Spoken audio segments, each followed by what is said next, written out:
40 years ago, we were at ground zero when it comes to any economic development strategies or efforts. So it was an uphill climb, certainly, but we had good support from the community.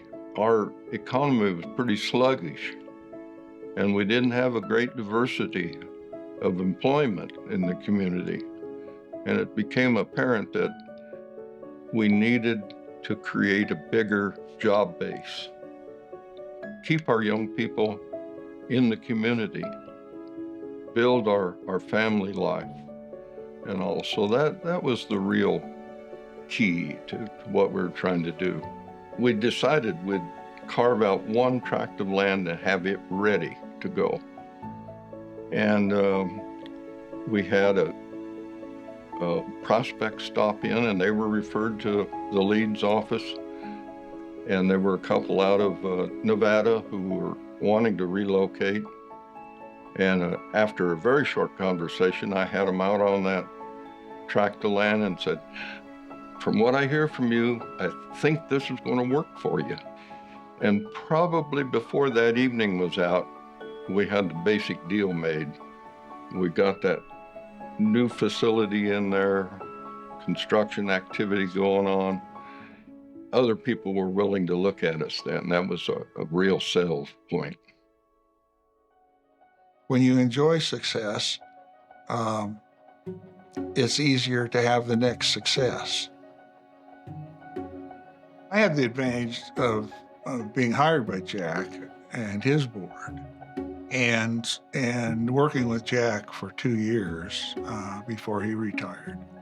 That was hugely important because it was a way of him passing along the history of leads and the lessons that they'd learned, because frankly, they were inventing out of whole cloth.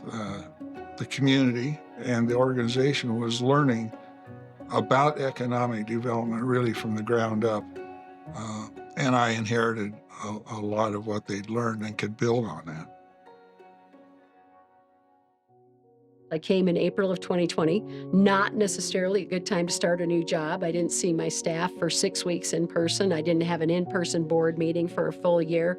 But really what that gave me an opportunity to do was look back over the 35-year history of leads and understand, how did these people get this done?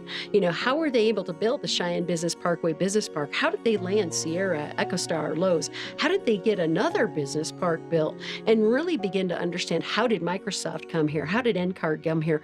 What was this all about? And it really was about people coming together, grassroots initiative, passion, dream, desire, vision. We're going to get this done. You don't see that in a lot of communities across the United States, where people, they say they're going to do something, they plan to do something. You know what?